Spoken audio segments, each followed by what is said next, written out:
wait, where'd he go? And then he just pops right back up.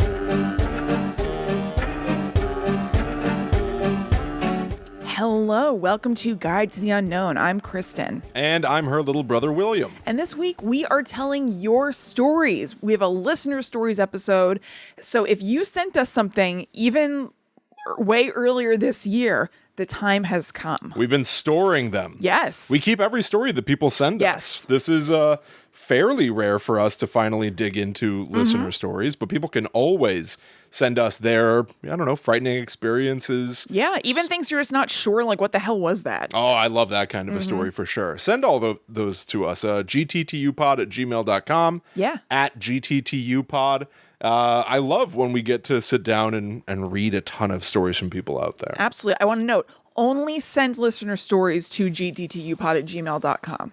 Fine. Because that way we can compile them better. I can't have them willy-nilly. Well, I am willy-nilly. That's true. So I give all the opportunities. Well, then this is on you. All right, fair enough. Yeah. gttupod@gmail.com. That's where you send your stories. Right. But I think we're going to just launch right into it. Yes. For people out there in the world, it is New Year's Eve. Right. 2021, and we're running out of time. Yeah, William, we better hurry. We've only got so much time before the ball drops, and true. people are going to need to be glued to their televisions. I guess. Or what are you doing for New Year's Eve? Do you know? Yeah, we're gonna get together with some friends that live across the street. Nice. Get all the kids together. Nice. There's a trick Are that you going to keep them up? I don't think so. Yeah. I don't think so. There's a trick that adults can play on their kids. Yes. In the modern era. Right, with the time, right? With the time. Children do not tell time. I've never know. seen one carrying a pocket watch. No. So if they did, Yeah. they're getting their Quite caboose something. kicked. Yeah, about to say that poor kid's in trouble at school. They're going to have a rough go of it. Yeah. School's really in session. They better keep that pocket watch in their fancy vest. Yeah.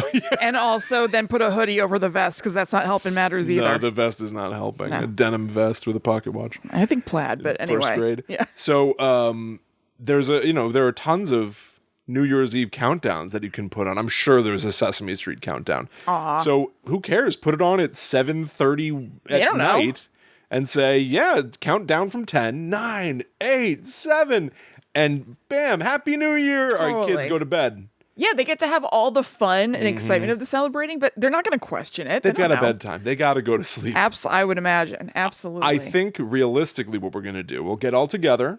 Maybe the older kids, maybe they'll see through the sham. I'm not sure. Right. The little kids will go to bed. It'll be a fun, weird thing. And then I'm going to try to put on the episode of Nailed It on Netflix where Jason Mantzoukas Oh, nice. was a guest. It was their New Year's episode.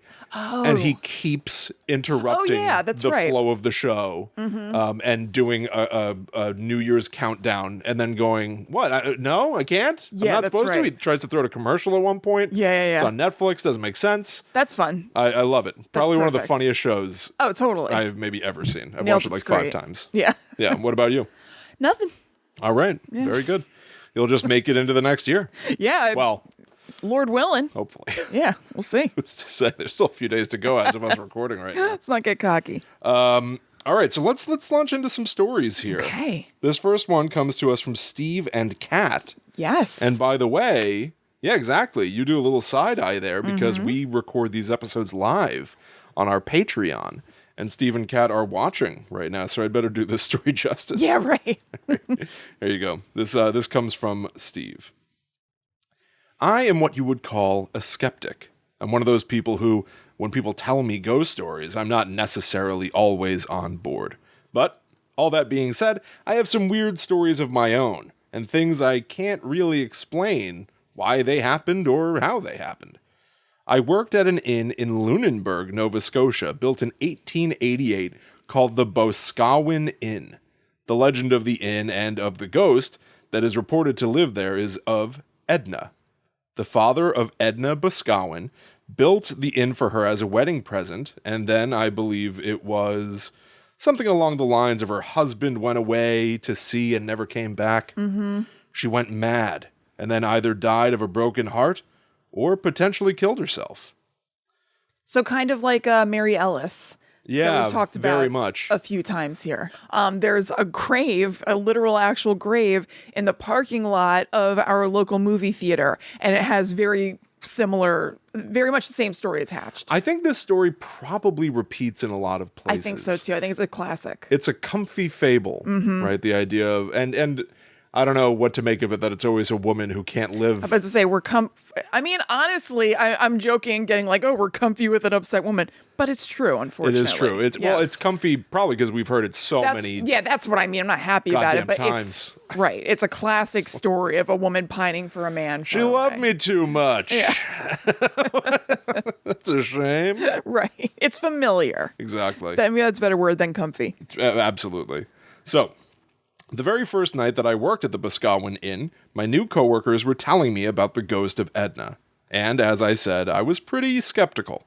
I didn't believe much of what I was hearing, and when I vocalized that I did not believe that there was really a ghost named Edna, and I thought that perhaps the people there were trying to get a rise out of their new coworker, all of the wireless radios on the main floor started blasting static. Isn't that awesome? That is very That's wild. Like out of a movie or something. Yeah. I love that. Yeah. That'd be crazy. It is crazy. One thing to know, I'm so rooted in the modern era. Yeah. This house is like smart homified, like wild. So I can literally say, hey, smart device, play this song everywhere. And it'll play the same song through every single speaker. Right. So I'm constantly in this house getting irritated if the speakers are not synced up to each other. Yes, I hate that. So I was thinking here, wow, they all started blasting static at the exact same moment. And then I was like, well, wait. If they're radios, the way the radio works is if you're tuned into the same station. Yeah. They're all playing the same thing. Yeah, the speakers aren't synced to each other. They're all just tuned into the same frequency. Mm-hmm. But why'd they all turn on all of a sudden? I know, it is wild. That's the thing. It's not necessarily that it's static on each of them. It's that they all turned on. Oh, I'm not trying to debunk the story. I know. I'm just suddenly remembering that I forgot how radios work. Oh. Anyway. Yeah, they're all the same. They're all the same. That's the point. The music had been turned off for the night, so they were just sort of sitting in standby mode. And when I voiced my distrust of my coworkers' stories, there was just a blast of static all over. So that was the first thing I encountered on my first night of working there that kind of made me go, okay, something is going on here. There was a whole slew of little things that happened while I was there. I started in April, before the busy tourist season began and before we'd really had people staying at the inn. I'd be working there in the evening and I would hear things like steps or voices coming from the floors above me. And sure, it could just be the creaking of the inn or radio left on, something along those lines. But it was really creepy to me in those first couple of weeks.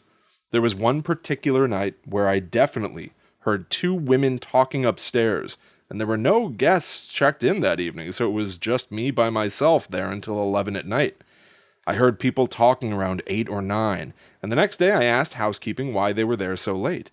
I said, you guys were in awfully late, and they said, no. No one was there. That's so weird. Another time I was walking through the dining room, locking everything up and turning off all the lights when I walked through a cloud of, sort of like a cloud of perfume. It was enough to make me stop in my tracks and look around and try to find air fresheners and make me double back to check the rest of the rooms on that floor to see if perhaps someone had come in as I'd been turning off the lights. But there was no one on the floor with me at the time. It was just a strange smell in that area.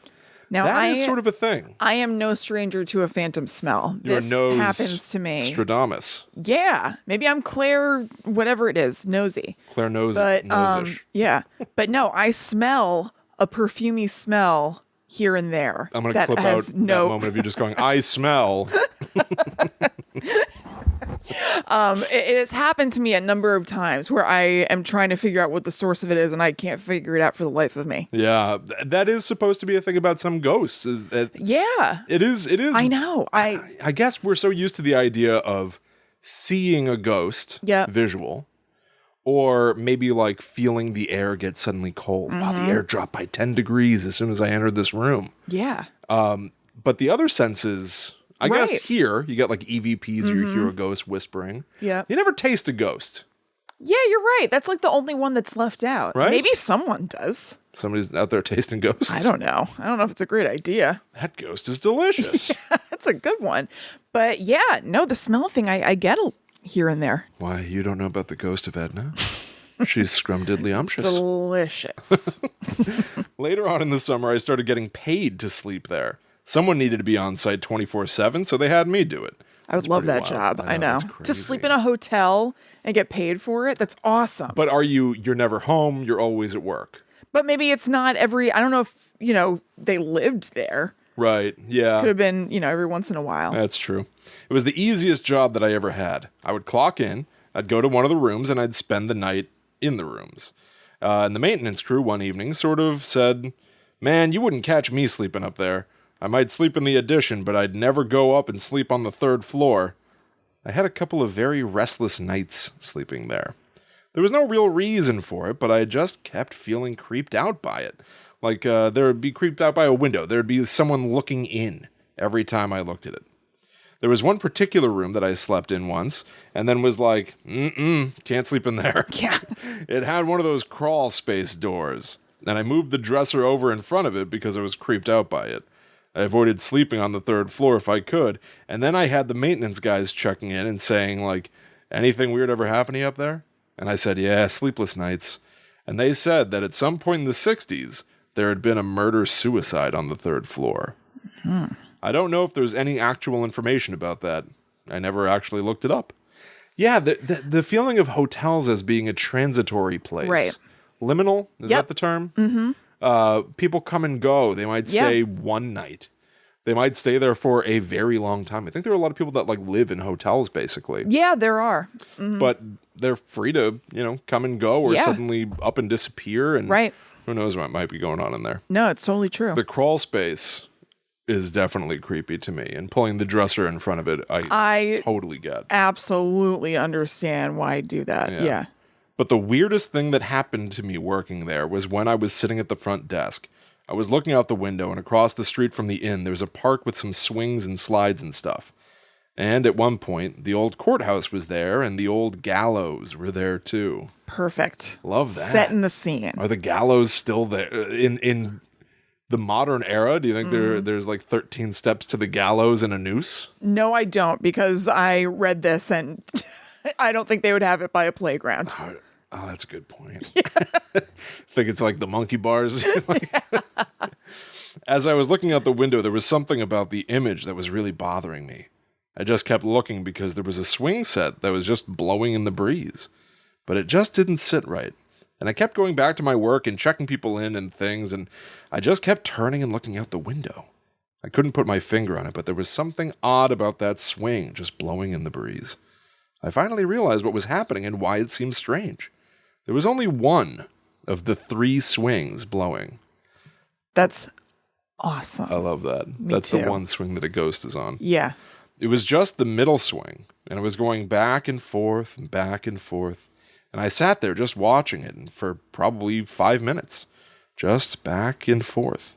And I was certain it had to be a kid out there that was swinging and then jumping off. I just timed it badly. But no, meaning I saw them in between them sitting on the swing. Right. It was one of the most visual things I've ever seen in these kinds of experiences, especially in the middle of the day. So there are my stories about the Boscawen Inn, a long-time famed haunted place in Nova Scotia. Super cool. So it's not just the hotel itself, it's like the surrounding area. Yeah, the area. Something's going on. I mean, maybe it's because it's a really old area that has a lot of active history that happened there. Yeah. Those gallows and stuff. That's a lot of activity even on the outside. Exactly. If the gallows were there, you know what's going on. Oh, yeah. They're not there for no reason. Yeah, you can theorize and stuff about what happened in the hotel.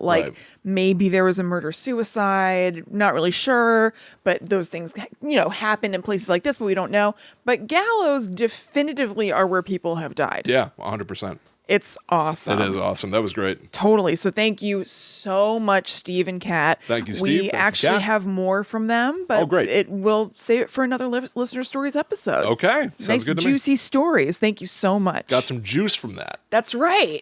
Yeah, really got some juice off Steve and Kat. Oh, boy. Okay, this next one is from Izzy. When I was a teenager, I was part of a small theater troupe at my church in suburban Georgia.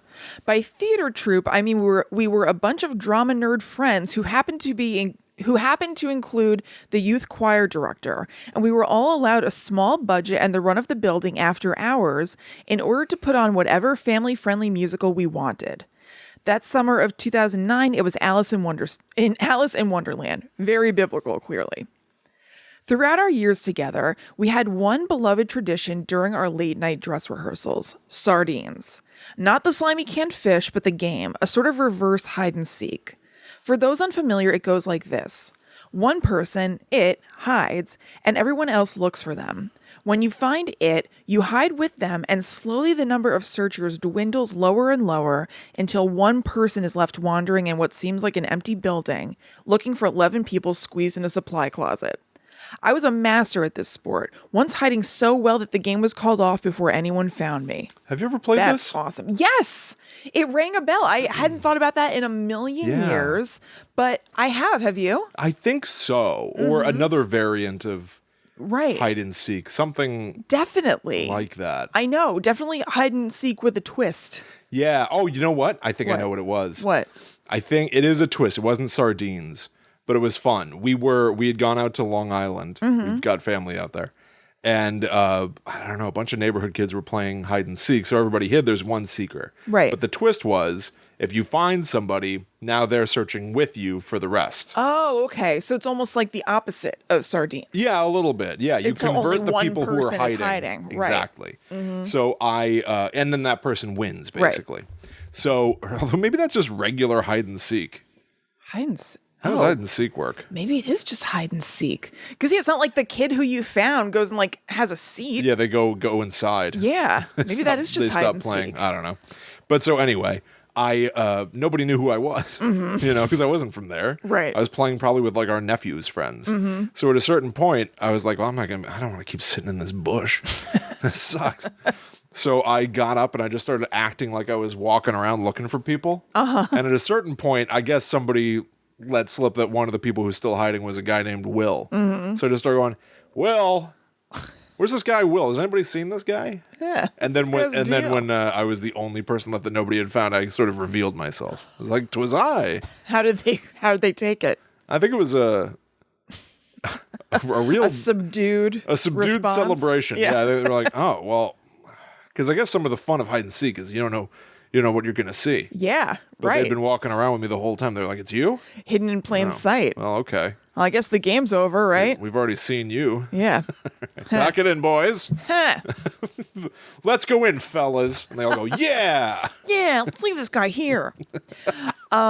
So Izzy says, our church was built in the 1970s, and in daylight was a spread of jewel-toned carpet and low ceilings. Nothing creepy about it during operating hours, but at night, the claustrophobic halls were dark as tar, lit only by red exit signs and lined with windowless rooms. It was nearing midnight, and four of us had bunched together by this point in the game, aware we were the last searchers remaining and ready to end the night and go home. We moved through the church in a nervous clump, getting giddily spooked by every sound. And the sounds were plentiful. Bumps and thumps in the nursery, a clatter in a Sunday school room. Surely we were closing in on the hiders. Except every room was empty. We narrowed them down one by one until there was just one place left to search. The kitchen was the only room still lit up, spilling bright white from the twin doors on either end of a serving line. Behind the serving line, the rest of the kitchen was long and thin, ending on one side in a walk-in cooler, the door of which had a horrible squeak and an echoing slam, no matter how gently you tried to close it. There was no unseen way out and nowhere to hide. Which made it puzzling when we approached the kitchen and all four of us saw a figure dart into one of the twin front doors, silhouetted black against the white light for just a moment. Why would someone be running to hide in there alone this late in the game? Calling out some of the others' names, the four of us walked closer to the other open doorway, and that's when we saw it. It was unnaturally tall, like the traced shape of a human, stretched out and colored in a deep black. Like your shadow on the pavement when you stand under a streetlight at night, only upright and completely solid. And like a shadow, it made no sound as it ran from one end of the kitchen to the other, except it ran wrong, gliding faster than its two long legs were moving. In just a couple of seconds, it went from one end to the other and disappeared at the cooler door. Awesome. The door didn't creak. The door didn't slam. It It remained closed and still. There was no more sound and no more figure. Just an empty kitchen flooded in white and the four of us shrieking and knocking into each other as we hysterically hauled ass away from the room. One of my friends peed herself a little. That's corroboration if anything is. Couldn't agree more. Oh, absolutely.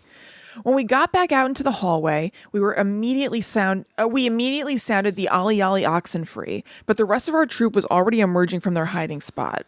One of their rides was there. Why did I say dudes? One of their dudes. I got a dude coming for me. Yeah, I got a dude. Gonna head back to the dude ranch. One of their rides was there, and they were about to call it quits when they heard us shrieking. The 8 other players had all been squeezed under a hallway table since early in the game, clear on the other side of the church from the kitchen, and no one had left. That was our last game of sardines. We were all silently afraid the thing in the kitchen would try to play with us again. I Woo! love that. Woo! I love that.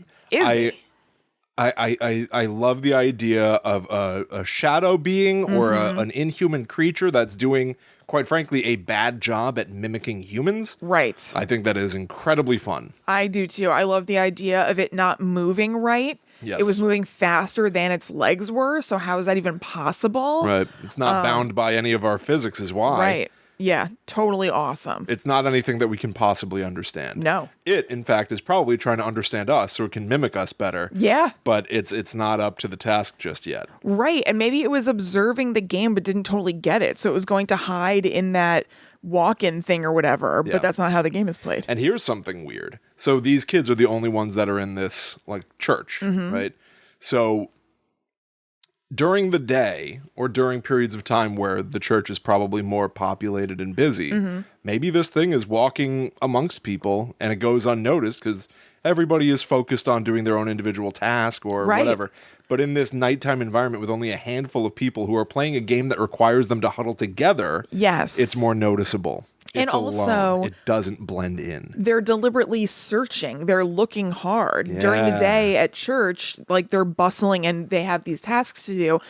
These kids were searching and they found. And they make a point of saying in this story that they had searched every room methodically, meaning there was only one space left. Right. Maybe this thing had been running from them. And they basically cornered it. Right, room to room. Because effectively, when it's got its back against the wall, so to speak, it's, like where can it go?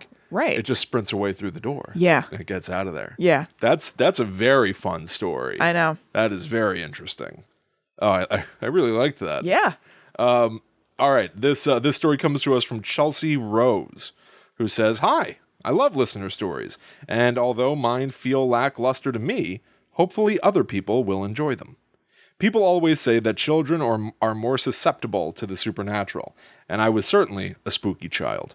My early grammar school days were spent talking to trees, an ear pressed to the bark, waiting patiently for a response. Feels like something you would do." I totally did. You did this? Yeah. You spoke to a tree and... Yes. I definitely tried to commune with trees. Like what sort of thing? Pretty much everything that she says in her intro, I was like, yeah, totally. I don't know. I would touch them and be kind of listening. And I was always waiting for nature spirits, elementals to somehow reveal themselves to me. It had to be something dynamic you were saying. You didn't just go, "Hi," and then press your head. I don't think I guess I didn't speak to them. I would definitely put my ear to them. Yeah. But I don't think maybe I didn't say anything. Okay. Yeah. All right. I would scratch symbols into the dirt, mush sap and clover flowers between my palms while muttering under my breath. I definitely was playing with stuff and Interesting. Mm-hmm. If I catch you teaching my sweet baby daughter I'll Zoe, teach her my pagan ways. But yours, it's just improvised. That's you know the most stuff? effective kind. Is it? Yeah, because it's got to be from the heart. It's just playing. No, it's not. Okay. Then why are you so scared? I'm not. Why are you so frightened? Stop looking at me. I believed that the wind carried recently departed souls to the afterlife, and on a breezy day I whispered well wishes to the air. Love it. However, I never actually had any childhood paranormal experiences. There are only 2 stories I can share. Both have easy, mundane explanations, but they were creepy nonetheless. One day, my younger brother was in his room playing guitar when a strange static babble came crackling through his amp. He raised the volume and was stunned to hear a man's voice speaking in a grandiose, preachy tone. I know. Oh boy. We've since lost the recording, but to our best recollection, it went something like this. And there were evil things there. Evil, wicked things. And the man did have fear in his soul. The demon fed and grew stronger from it. But the Lord fought. I shall not be slain, the demon spoke, and it rose to the rooftop. The transmission faded into white noise. It must have been a radio signal that was somehow being picked up by the guitar amp. I think most people could tell you some spooky tale of technological malfunction, but it's a little extra fun when it's demon-related. Yeah, absolutely. I love that story. Yeah. I relate to that Yes. story because I have, and I've probably just like mentioned it here and there. So I've got so much equipment. Yeah. I do so much audio work, and I do so much rigging things to try to achieve little schemes in tech. Mm-hmm. And so I have absolutely picked up broadcasts down here in the basement and been like shocked. Right. Because sometimes I'll pick them up in a way that they're so faint. Mm-hmm. I'm only aware that I hear a voice coming from somewhere. Yeah. And I have to double back through all my wiring to figure out where it's coming from. Right. And then, it'll be like a commercial for, Ballpark Franks. Yeah, totally. They plump when you cook them. I've heard. Yeah. So I've heard. They plump when you cook them. They plump when you cook them. They're coming. They're coming. Yeah. Alley run. Pack up all our things and speed out of the driveway.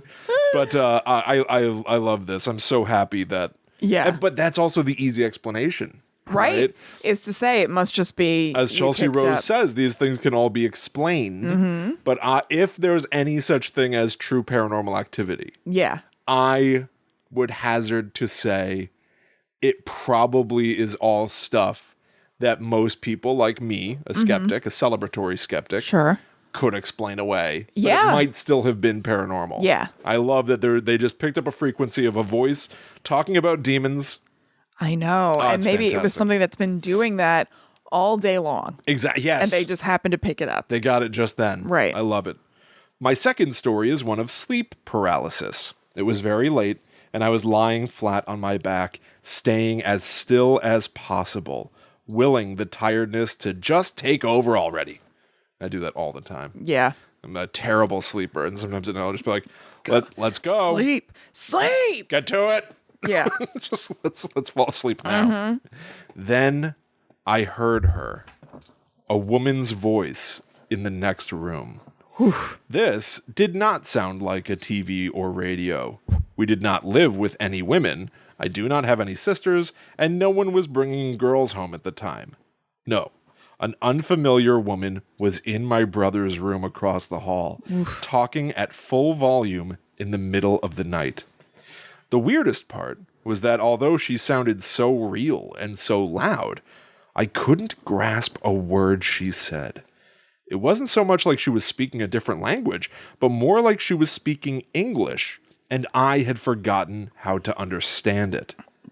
Isn't that unsettling? Incredibly unsettling. Yeah. So from my limited, I was in like AP psychology. I think you were too. No. We both took psychology. Yeah. So I don't remember which of these things it is. It's either Broca's aphasia or an affliction to the Wernicke's area of the brain. Wow. Both of those things control your language. One is your ability to speak, and the other is your ability to comprehend language. So it is certainly possible for you to get one of those two things. Again, It's been a while. And I wasn't the greatest student on the planet. I mean, I never saw an AP in my life, so that's why I know that I was not in that. Fair enough. But so if you have either a condition or damage this particular area of your brain, you won't be able to understand what people are saying to you. Yeah. And you can even find right now, and it's pretty wild to see, there are people that have made videos called like how English sounds to people who don't speak English. And it is so trippy Because you're used to hearing, French. Right. And you can't understand it because you don't speak French. What does it sound like for French people to hear an English speaker? And so it is just... How do they do that? It'll spin your head. I don't know. Weird. I don't know. Yeah. But it is absolutely wild. If I remember to, I'll try to put some links in the show notes. There's also a song that is written to sound like a pop song in English, and yet all the words are gibberish. Oh my God. It's fantastic. Wow. I'll play it for you on Patreon or something like that. Sure. Patreon.com/GTTUpod. Okay. As she talked, footsteps creaked through my brother's room. His door eased open. There was a quiet shifting of weight on old floorboards. Then the door clicked shut.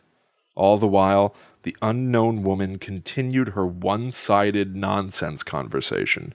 That's even worse because you can't understand what she's saying. Mm-hmm. It could be you. I guess here's why I said all that. Uh-huh.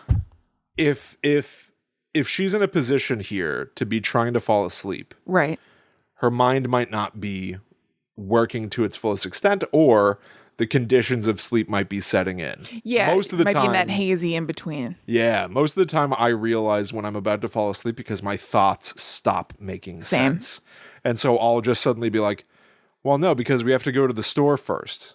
And I'll go like, no, it's 1 in the morning. It's 1 in the morning. I don't know why I just thought, oh, I bet I'm about to fall asleep. Yep, I did the same thing. So it could just be that her mind is shifting into dream state while she can't understand the language. Right. But it's all the more frightening that it is a one-sided nonsense conversation. Yes, that's even very if this person weird. exists and you're just falling asleep and you can't really understand it, no one's talking back. Right. You're not just mishearing an entire conversation. Like, what's going on? People send perception stories. We ask a lot about, like, have you had an experience? Have you had a whatever? Yeah, this fully counts to me. This is like the strangeness of the human mind and body. Yes. Send in stories. I love We've this. done a couple episodes that are kind of that. Like, we did an episode about dreams. Yeah. Which is entirely a real biological thing, but it is so weird. Yeah. So not a problem. Send away. I love it. Panic set in quickly. I figured I must be dreaming and hoped that if I could just open my eyes, the voice would disappear and this would all be over. I was right. Almost. As my heavy eyelids struggled open, I did forget all about the mysterious voice in the hallway, because sitting on the foot of my bed was a small black shape. I watched, heart pounding, as the thing grew and twisted. Bright green eyes popped open, stared me down with slit pupils. I knew this thing was getting ready to pounce, and I was paralyzed. When it and my anxiety reached critical mass, the shape bared its teeth and lunged. Finally, my body snapped into action, turning myself away from the nightmare. But when I opened my eyes again, it was gone. Through the slant of my blinds, the sky was just beginning to turn pink with the morning sun. I want to emphasize that there is no way I heard a real live human in my house that night. If it had been my dad's girlfriend, I would have recognized her voice. And the mysterious lady sounded too old to be a teenage girl. Any of my brothers might have snuck in. Besides, no one in their right mind would wander around someone else's house in the middle of the night speaking gibberish at full volume. Thankfully, this was my one and only episode of sleep paralysis. Would I love to see or hear a real ghost? Theoretically, yes. But from my less than supernatural experiences, I'm honestly not certain I could handle the real deal. Despite being open to the paranormal isn't very open to me, and perhaps it's better off that way. Wow. Yeah. Fantastic story. Brava. Truly. I know. I'm fascinated by these concepts here. Even the idea of all of a sudden it's morning. I haven't slept like that in a long time, where you blink and just the entire night No, I has gone haven't by. either. And have you ever experienced sleep paralysis? No. Neither have Have I. you? No. No. I think I've had dreams that I've had it, but I don't think I've ever experienced it in real life. No. It sounds unpleasant and terrifying. It sounds awful. And thank you for sharing your stories about it with us. Thank you for sharing your nightmare. Because it is really interesting. I'm kind of glad that you're able to see it kind of objectively afterward and be like, what was a terrifying experience is pretty wild and might be interesting for other people to hear. And your preface of the fact that yours feel lackluster to you, I don't think I could have responded to those stories more. Lustrous. Yeah, those stories were lustrous. Those stories were lustrous. Way to go, Chelsea Rose. Thank you very much for sending that in. Yes, thank you. It was great. So before we jump to another story, we want to tell you about a place that you can listen to other lustrous stories. I'm sure that a bunch of you already know of this podcast, but just in case you don't, you should really check out the Ghost Story Guys podcast. It explores first-person accounts of encounters, so like this, with the strange and unusual, from apparitions to shadow people to even stranger things for which we don't really have names, but approaches them with humor and humanity. Hosts Brendan Storr and Paul Bestall like to say the mission of the story is to scare the hell out of you, then make you laugh while also questioning the way that we've been taught to see the world.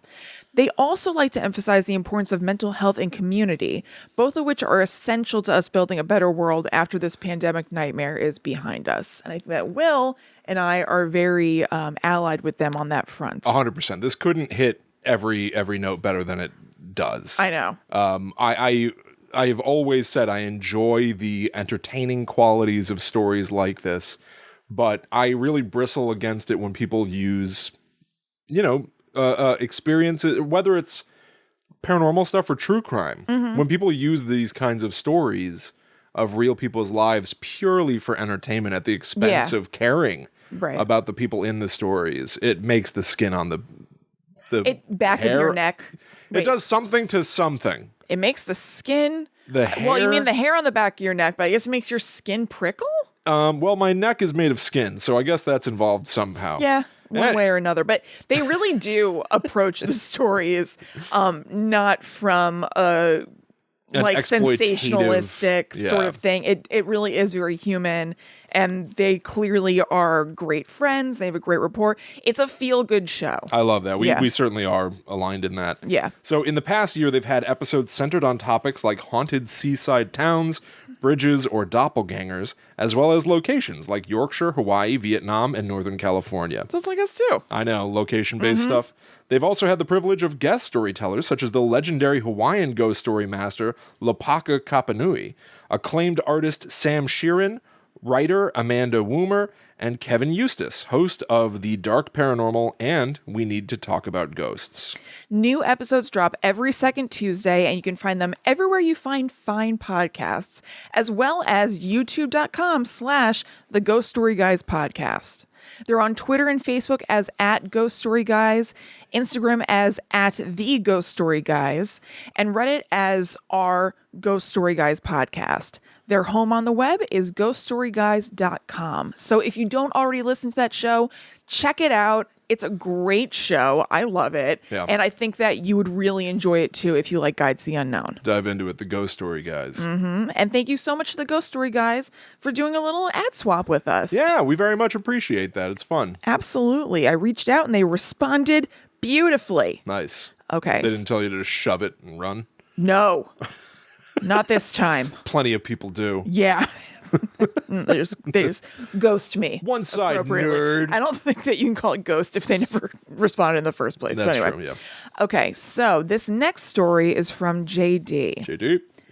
I say this without any shame or bad feelings. Kids are creepy. Correct. Yes. The thing is, they're little humans, but they aren't little people yet. They say and do things that they simply just don't know aren't normal or acceptable, both in quotation marks. It is important to note that I didn't come into my oldest son's life until he was about 3. He's not mine biologically, but in every other sense, he is my son. To say it was an adjustment when we first moved in together is a huge understatement. Getting to know his schedule, sleep habits, and weird little idiosyncrasies was hard. One thing that I wasn't prepared for was him coming into our bedroom every night between 2 a.m. and 4 a.m. Not only did he have the annoying habit of sleeping horizontally between my wife and I to take up literally as much room in the bed as he could, which is what my dog Buffy does. So the letter H Yes. turns you into. Yes. But he was also creepily quiet when he came in the room. He would just suddenly be standing there, and I'm a much lighter sleeper than my wife, so I was always the one to wake up first. Always just wake up and go, "Duh!" Yeah, because there's just a kid standing Oh, looking at you. okay. All right. Let's make an H. One night I woke up as he opened the door, watched him go down to the floor, only to slowly rise up at the side of the bed a moment later. Needless to say, that was the night I decided to start taking him back to his room to get him in the habit of staying in his room the whole night. That is so funny. That's great. Slowly go to the floor and be like, wait, where'd he go? And then just pop right back up. Yeah. Well, because, in a kid's mind, like the reason why he's being so quiet is because he wants to be able to have the comfort of being like, I'm with the adults, I'm with my parents. Yes. But he doesn't want to be disruptive. Right. So because I don't think I used to do this, but I know from like being a little nocturnal kid, I would creep around the house and not creep. I didn't walk around like the Grinch. No, but I did too. But like, you slowly turn the doorknob, you push it just right so it doesn't make a creaking sound. Yeah. Do all these things that like, if Zoe ends up doing these things, and if I go downstairs in the middle of the night and Zoe's just there, Yeah, right. I'm going to scream. Right, it's scary. But I get it. Yes. You're trying not to be disruptive. Right. But that's so much scarier Yes. than making a sound. Yeah, just like little teeny weeny like scoochy sounds are way Yes. scarier than just steps. Uh-huh. Absolutely. It's but like in class, if a kid ever had a bag of chips and they try to do that slow open, you know what I'm talking about? They try to slowly open a Ruffles and it makes that long squeak. Just do the one rip, get through it, and snack on. You can get your fully dressed just the way you want them, but just open it right up. Yeah, that's what sends me running for the Ruffles. That's right. Got to do it fast. That's also like if you're in a movie and there's a quiet part all of a sudden, so you start chewing your popcorn, like... I know. No, just take the chomp. Just do it. It's weirder. Get through it. Now I'm listening. I know. Now it sounds like somebody's just like squeaking styrofoam. Yes. Eat your popcorn. Get to it. Let's go. We all know the deal here. Okay, so JD says, while this was absolutely creepy, it isn't my story. Not long after my son was finally sleeping in his room through the night, I woke up to the sound of a kid running and laughing in our room. Uh-oh.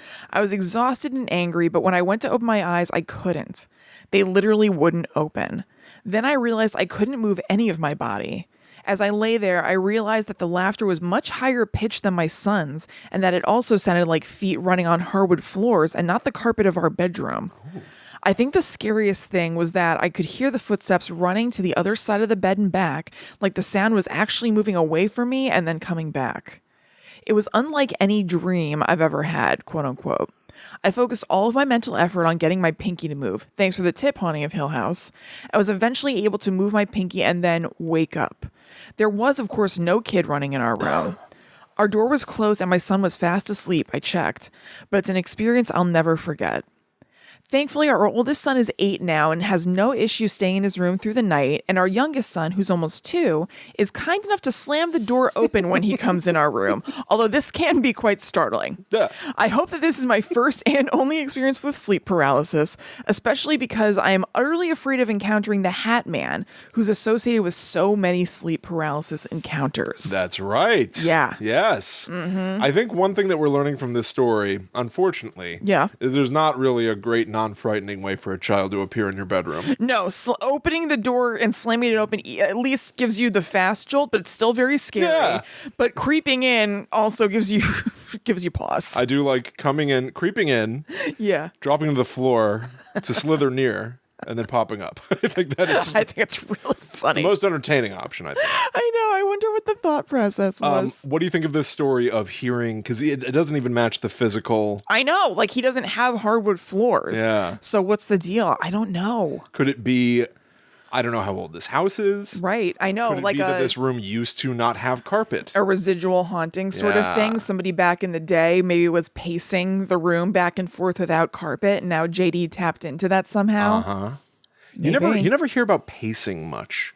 I feel like this is a very old horror kind of notion, maybe of a mad scientist who works a groove into the Right. hard wood of their study. Right. Going back and forth and back and forth.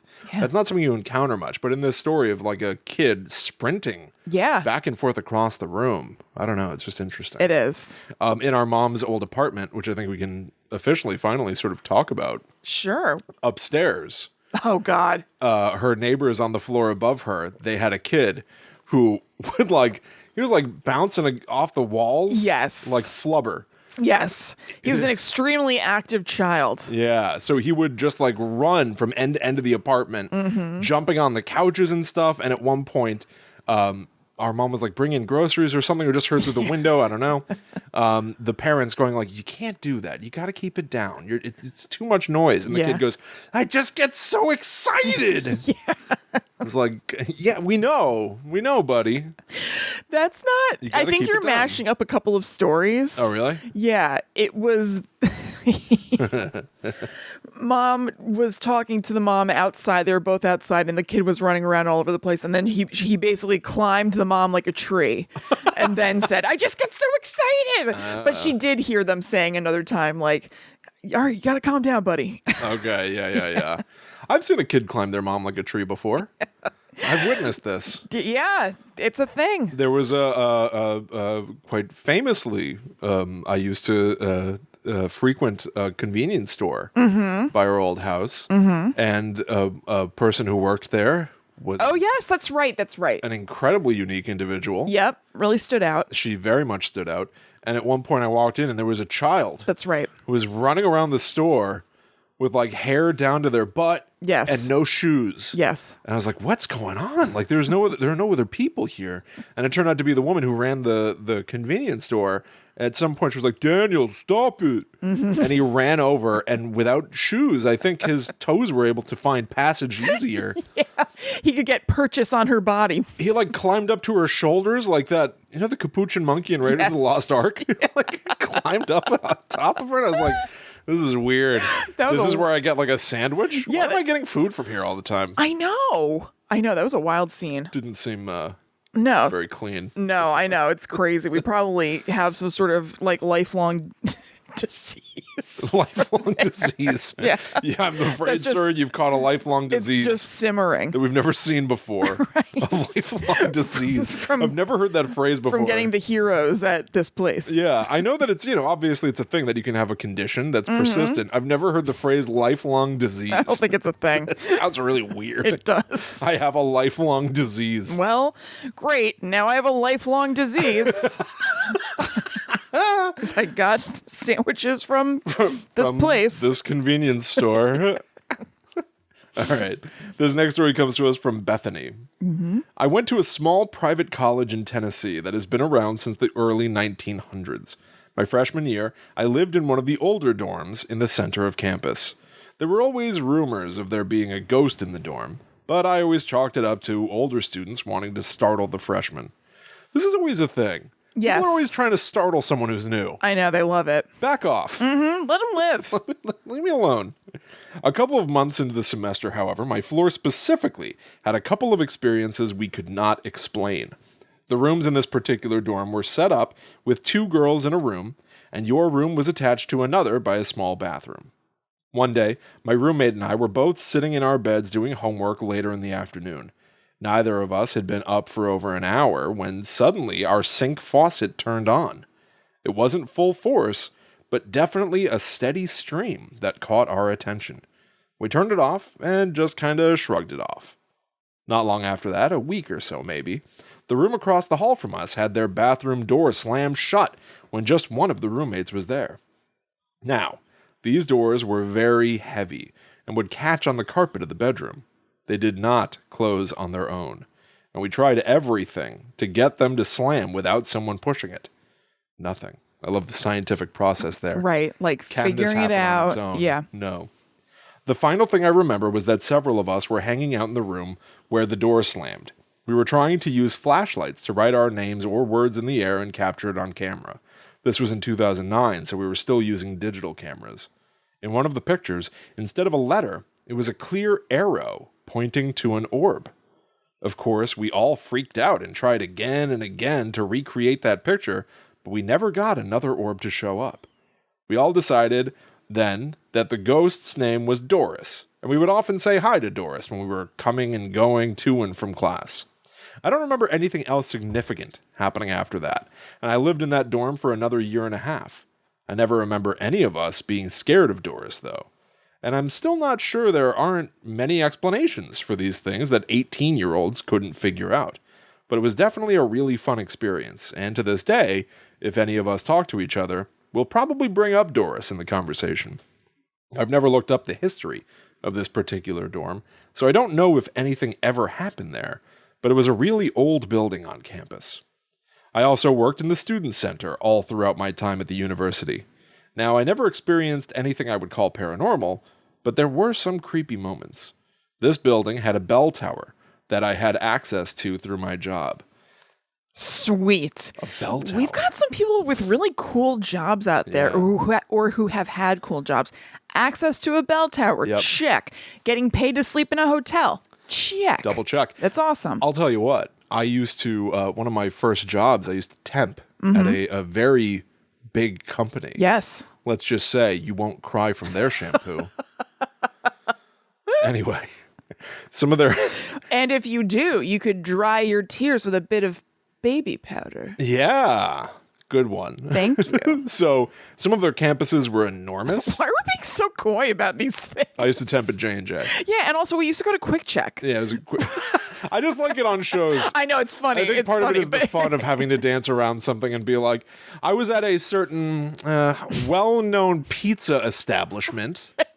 You know, I know. It just struck me because we did it twice in the period of a few minutes. It's like, what is anybody going to do to us? The euphemisms are just so enjoyable. I know this story amounts to this. What I'm even telling you now amounts to nothing. So I used to temp at J&J, and listen, a lot of the stuff they had me doing just.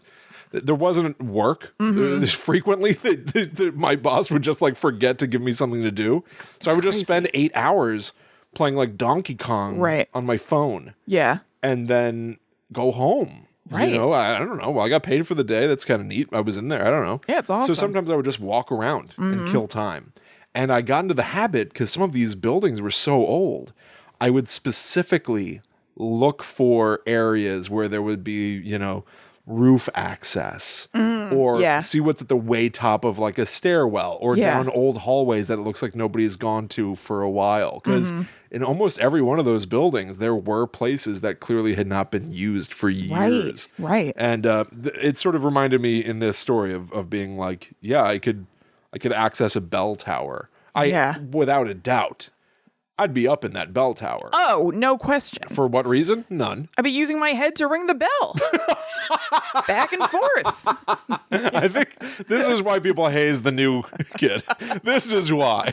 This is why brand new employees are really put through the ringer. Because you're putting your head in the ringer. Yeah, the that's bell. Right. Yeah, the ring. Wow. Well, I really am the ringer in that. You are scenario. That's right. Yeah. That's going to be the movie that you're in. The Ringer. I think it's already been done. Oh yeah, that's right. That horrible. Like Johnny Knoxville. Yeah. Katherine Heigl. Terrific. All right. Anyway. Yikes. Anyway, so this building had a bell tower that I had access to through my job. Mostly this was used for storage space, as it was a very large attic-like area. But if you went to the bell tower section, there was a small hallway-like room that had the ladder to the bell tower itself. Understandably, that door was locked. That would annoy me. I know. So like, close, yet so far. Right. Bell, probably. Yeah. They don't want you to crack it. Yeah, they don't. My coworkers and I had access to keys, however, and we would often bring groups of our friends up because this room only had a single chair and a light bulb you turned on with a chain, not with a light switch. So they would go up there and they'd all take turns sitting in the chair. All right, now you do it. We bring all our friends. Okay, now Gary, it's your turn to sit in the chair. No, I'm sitting here. Okay. Maybe they would like turn off the light. Let me pull the chain this time. Yeah. Turn off the light makes me sitting there for a minute. Yeah. Basically like 7 minutes in heaven by yourself. Oh, God. Oh, boy. It was super creepy, and I hated having to go up there alone, even if I wasn't going to that area. But we definitely felt really cool being able to show off the area since we had the keys. The last thing is something you both will love. I did not watch the Scream movies until my freshman year of college. I'm so excited. Yeah. And I loved them. Right. That's the ending I was hoping Score for. and score. Yeah, However, they're right. We do love it. However, the bathroom on the main floor is set up exactly like the bathroom that Sydney gets trapped in with Ghostface. No. No! My entire time there, I never used that bathroom unless I knew there were several people in there, and I would go to a different floor. That's the opposite of my bathroom experience. It's the complete opposite. If there's anyone in there. Yeah, I'm out. I'll just cross my legs and wish. Anyway, not at all supernatural, just something I knew you both would appreciate. You're right. You're absolutely correct. You were 100% right, Bethany. I very much appreciate That's very that. fun. I'm currently ensconced in a ghost face blanket that Will got me for Christmas. That's right. He had to go to Spencer Gifts to get it. Listen. Excuse me. He got to go to Spencer Gifts. To each their own. Yes. Anytime I go to the mall with Allie, when we see Spencer Gifts, I point and I go, do we need anything? Do you want to pick something up? Do we have to pick something up? Do we need? For Spencer some Gifts reason, is the mall's impulse section. It is. Yeah. But for some reason, the joke has also evolved into going, did we need any groceries? Because I feel like what they have in there is just like those it's the opposite candy of things that you drink, the opposite of any necessity. You don't need anything in that. No, you don't store. need a damn thing, but I So, want them. I went to Spencer's. And I bought two things, and they gave me an enormous bag. They gave me the biggest Proudly bag. emblazoned with the Spencer's logo. And I felt self-conscious. It was the first store I'd gone into. And for the rest of So you my don't have any day other in the mall, bags to cover it with. yeah, I just started trying to cover it with anything that I possibly could, It's just so to funny. hide that I went into a Spencer's. I was like, I don't. Listen, people can go into Spencer's. I don't feel Of like I course. look like the kind of guy. No, William, you look like exactly the kind of guy who go into a Spencer. Well, that's the problem. Yeah.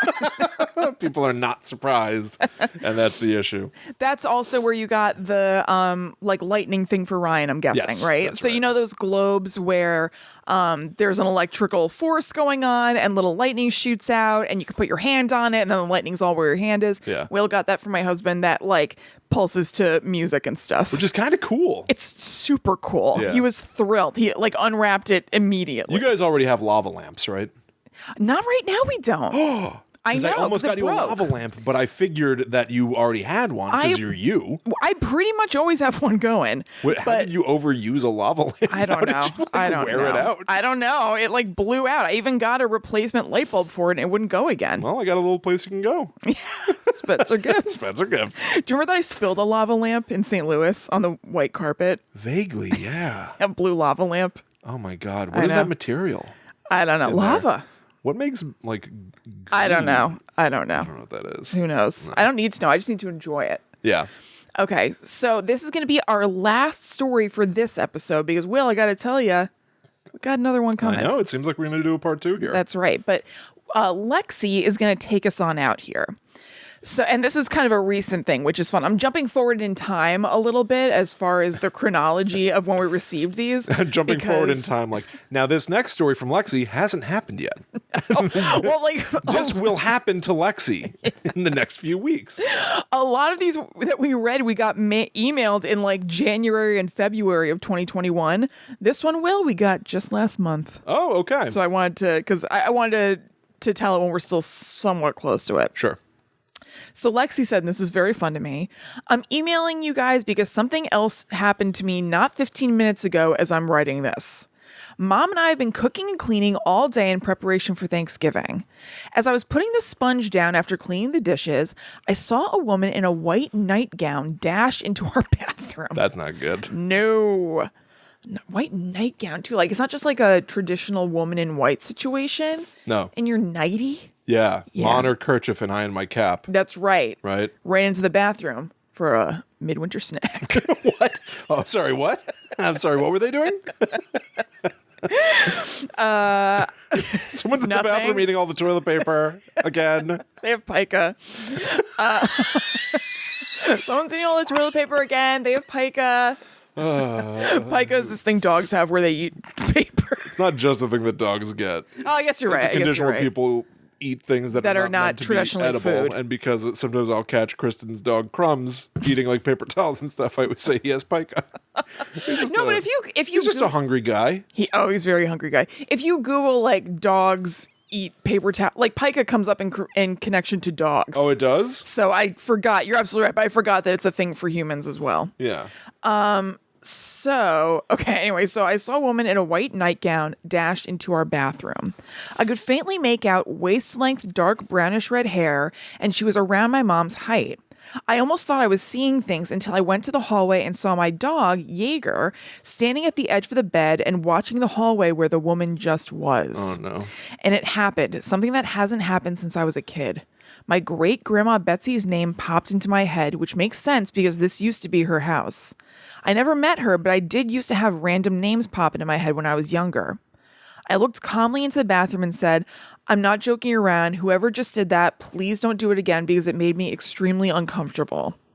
I told my mom about this and she told me that she wasn't sure about great-grandma Betsy having long hair, but did tell me that she was around the same height as her. So yeah, that just happened, and on the night before Thanksgiving, no less. Wow. Right. Time for family. Mm-hmm. When family gets together frequently. That's true. So it could be a motivating energy-wise emotion factor. Yes, because like when emotion is high, it's said that it sort of attracts spirits, and emotion is high in a good way for the most part for a lot of people on Thanksgiving. So you're right, it could have been an attraction point. And I certainly love the idea of the name just popping into Lexi's head.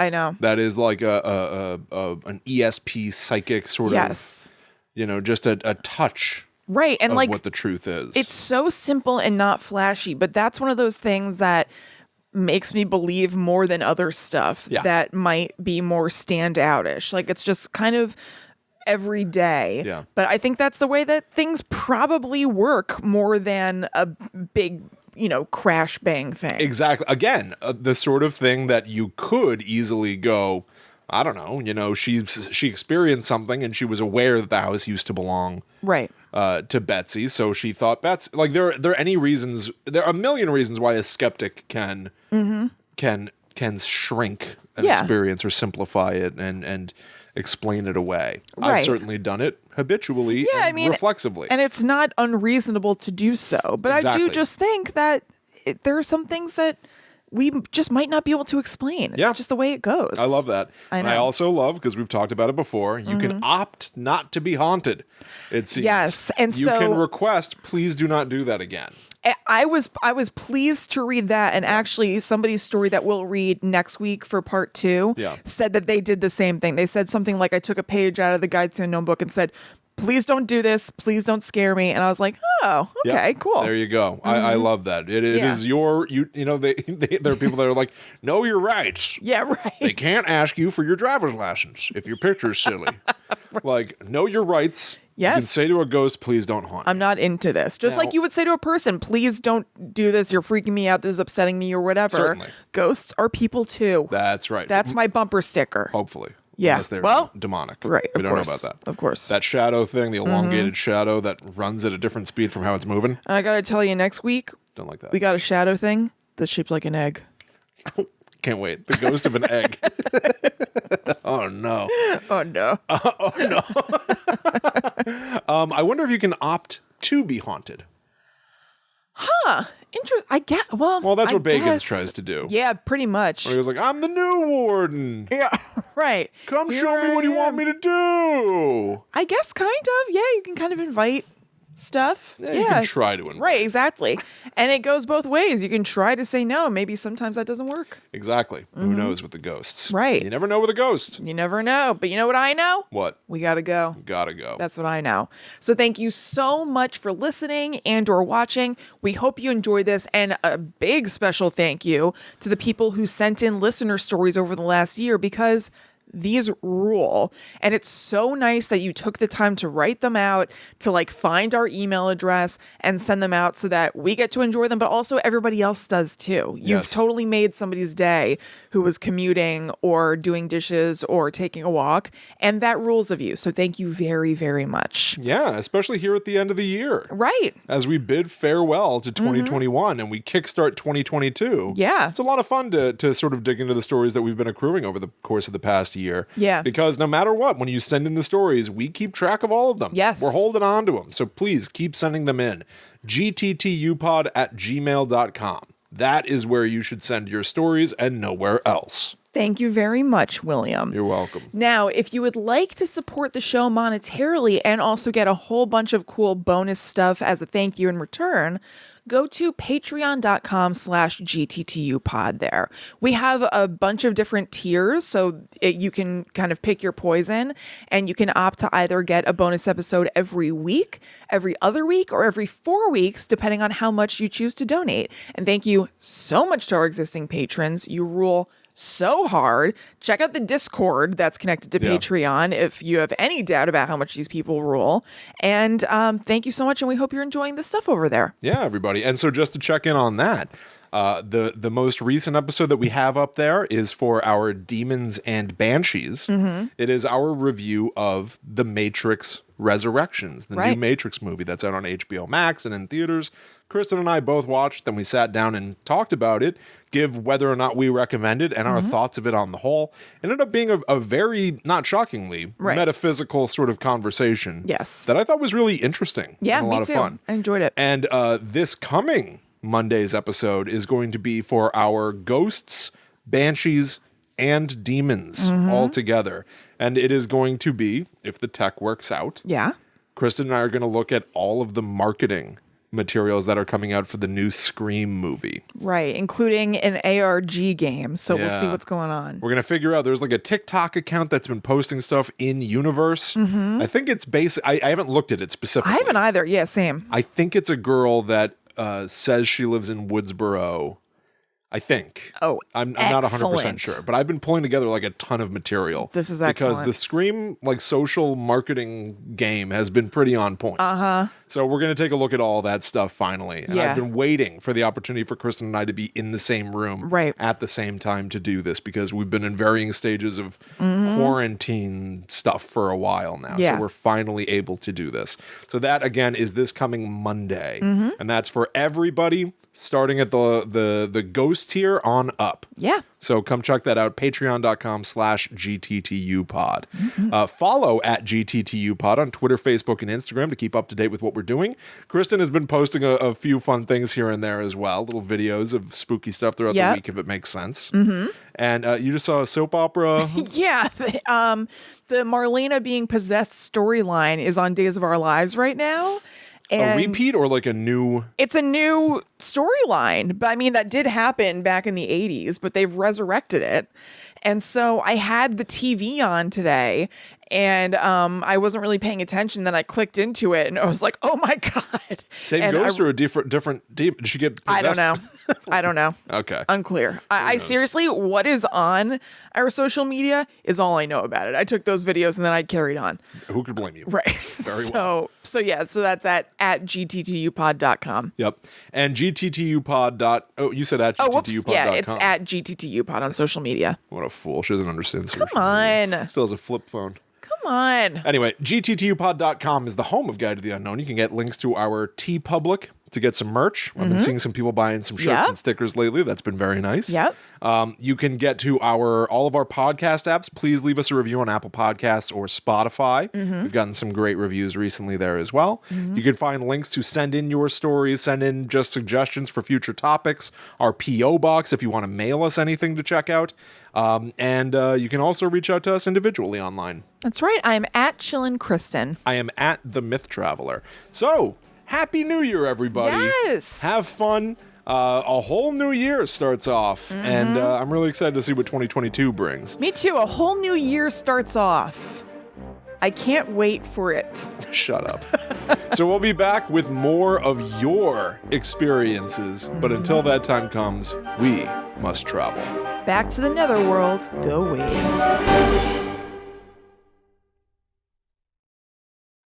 A whole new year starts off. A whole new year starts off. Can you believe it, everybody? Talking to people like children. Yeah. So go to sleep, everybody, because tomorrow, a whole in the morning, year. It's a whole new year. In the morning, it won't be the same as today, because it's a different day. That's right.